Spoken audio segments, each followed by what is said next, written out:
Hello friends, आज हम बात करेंगे इंडियन स्टॉक मार्केट के विषय में कि भारतीय शेयर बाज़ार क्या है।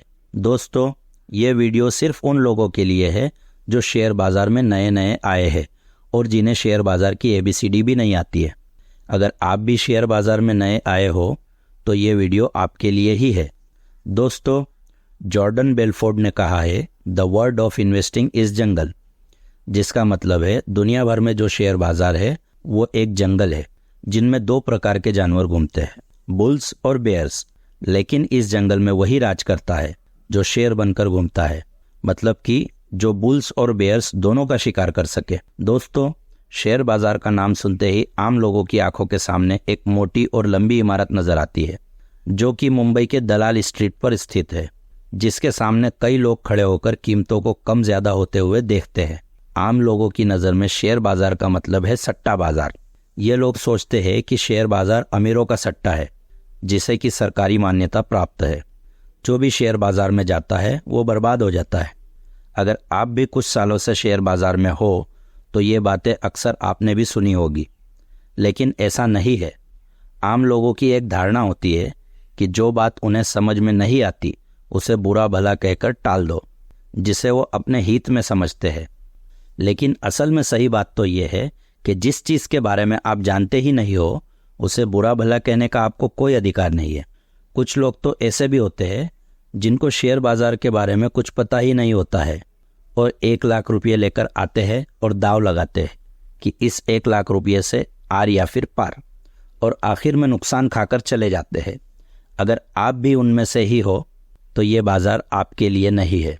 इतना मैं गारंटी से कह सकता हूँ कि आप भी नुकसान खाकर ही जाएंगे। और आम निवेशकों के लिए यही दुर्भाग्य की बात है कि हमारे स्कूल कॉलेज के एजुकेशन सिस्टम में शेयर बाजार के विषय में सीखने के लिए पर्याप्त जानकारी भी नहीं है। तो चलिए, ज़्यादा समय न लेते हुए अब हम समझते हैं कि शेयर बाजार क्या होता है। दोस्तों, ये कंपनियों में हिस्सेदारी खरीदने का बाजार है जहाँ पर कई अलग अलग कंपनियाँ अपनी कंपनी का छोटा सा हिस्सा बेचती है और जो इन्वेस्टर होते हैं वो कंपनी के हिस्से पर बोली लगाते हैं और उचित दाम पर शेयर खरीदते हैं, या यूं कहे कि कंपनी का हिस्सा खरीदते हैं। जैसे जैसे कंपनी की ग्रोथ होगी वैसे वैसे खरीदारों की संख्या भी बढ़ेगी और उस कंपनी के शेयर की कीमत भी बढ़ेगी। इसी तरह अगर कोई कंपनी घाटा कर रही है तो उसमें कोई इन्वेस्टर शेयर नहीं खरीदेगा, इसलिए खरीदार उस कंपनी के शेयर की बोली कम करते जाएंगे, जिससे कि उस कंपनी के शेयर की कीमत भी कम हो जाएगी। इसको हम और आसानी से समझने के लिए एक उदाहरण लेते हैं। जैसे कि आपको कोई कंपनी खोलना है और कंपनी खोलने के लिए आपको 1 करोड़ रुपए की ज़रूरत है, लेकिन आपके पास 50 लाख रुपए ही है। अब आपको बाकी के 50 लाख रुपए के लिए कुछ ऐसे लोगों को ढूंढना होगा जो आपके साथ कंपनी में शेयर पार्टनर बन सके, और आपने अपने 5 दोस्तों को इसमें शामिल कर लिया और उनसे 10-10 लाख रुपए लेकर कंपनी शुरू कर दी। अब आपके ये 5 दोस्त आपकी कंपनी में 10-10% के शेयर होल्डर्स हैं। अगर आपकी कंपनी मुनाफा कमाती है तो आपको इन 5 दोस्तों को 10-10% मुनाफा देना पड़ेगा, क्योंकि ये 5 दोस्त आपकी कंपनी में 10-10% के शेयर होल्डर्स हैं। जैसे कि आपकी कंपनी ने 10 लाख रुपये का मुनाफा कमाया तो 50% शेयर आपके पास है, तो 50% आपका और बाकी 50% आपके शेयर होल्डर्स का होगा। और इसी प्रकार अगर आपकी कंपनी को नुकसान होता है तो 50% नुकसान आपका और 50% आपके शेयर होल्डर्स का होगा।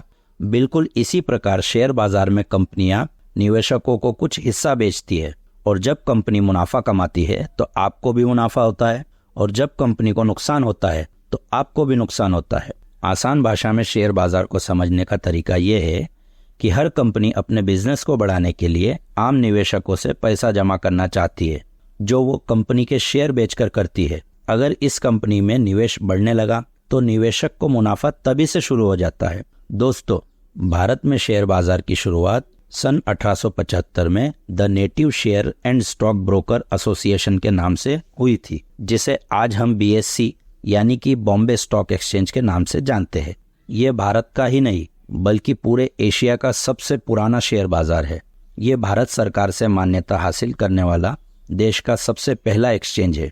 भारत सरकार ने इसे 1956 सिक्योरिटीज कॉन्ट्रैक्ट रेगुलेशन एक्ट 1956 के अंतर्गत स्थायी रूप से मान्यता दी थी। दोस्तों, भारत में आज मुख्य रूप से 2 स्टॉक एक्सचेंज है, BSE जिसे हम बॉम्बे स्टॉक एक्सचेंज कहते हैं और NSE जिसे हम नेशनल स्टॉक एक्सचेंज कहते हैं। BSE सन 1875 में शुरू हुआ और NSE सन 1992 में शुरू हुआ। इसी के साथ ही NSE भारत का पहला फुल्ली ऑटोमेटिक सॉफ्टवेयर से चलने वाला शेयर बाजार भी है।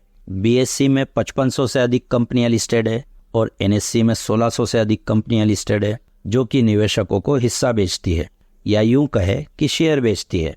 BSE दुनिया का 12वां सबसे बड़ा शेयर बाजार है, जो कि मुंबई के दलाल स्ट्रीट पर है और NSE दुनिया का 10वां सबसे बड़ा शेयर बाजार है।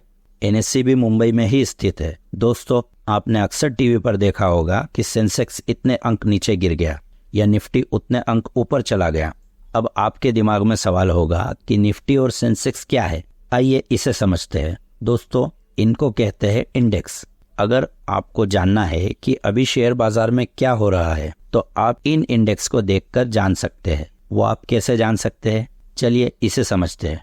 सेंसेक्स जो है वो BSE का इंडेक्स है, जिसमें BSE की 5500 कंपनीज में से जो टॉप 30 कंपनियां हैं उनको शामिल किया गया है और इन टॉप 30 कंपनियों के एवरेज से बनता है सेंसेक्स। इसीलिए BSE को BSE 30 भी कहा जाता है और इसी सेंसेक्स को देखकर ये पता चलता है कि आज BSE में बाजार कितने ऊपर या नीचे हुआ। और निफ्टी NSE का इंडेक्स है, जिसमें NSE की 1600 कंपनीज में से 50 कंपनियों को शामिल किया गया है और इन टॉप 50 कंपनियों के एवरेज से बनता है निफ्टी।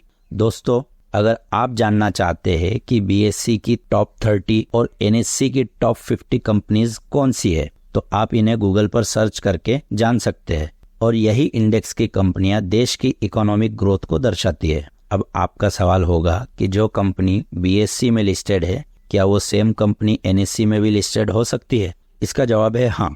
इसको आप इस तरह समझिए कि आप कोई मोबाइल ऑनलाइन खरीदने जाते हो तो इंटरनेट पर कई वेबसाइट्स है जिससे कि आप मोबाइल खरीद सकते हो। वो मोबाइल सभी वेबसाइट्स पर अवेलेबल होता है, पर आप सभी वेबसाइट्स को देखने के बाद जहां पर सबसे कम कीमत में आपको वो मोबाइल मिल रहा हो, आप वहीं से खरीदना पसंद करोगे। इसी प्रकार कोई भी कंपनी BSE और NSE दोनों जगह पर लिस्टेड हो सकती है और उस कंपनी का भाव BSE और NSE दोनों जगह पर अलग अलग भी हो सकता है और ये पूरी तरह निर्भर करता है BSE और NSE में आने वाली वॉल्यूम पर। दोस्तों, आप में से कुछ लोग ये सोच रहे होंगे कि हमें किस में इन्वेस्ट करना चाहिए, BSE में या NSE में। दोस्तों, ये आपके ऊपर निर्भर करता है क्योंकि ये दोनों ही भारत के सबसे बेस्ट शेयर बाजार है। तो दोस्तों, ये थी भारतीय शेयर बाजार के विषय में बेसिक जानकारी। अगर वीडियो से जुड़ा हुआ कोई भी सवाल आपके दिमाग में हो तो आप कमेंट बॉक्स में जाकर पूछ सकते हैं। आज के लिए ही इतना ही। अगर आपको हमारा ये वीडियो पसंद आया है तो वीडियो को लाइक करें, चैनल को सब्सक्राइब करें। आज के लिए इतना ही, फिर मिलेंगे। Good bye.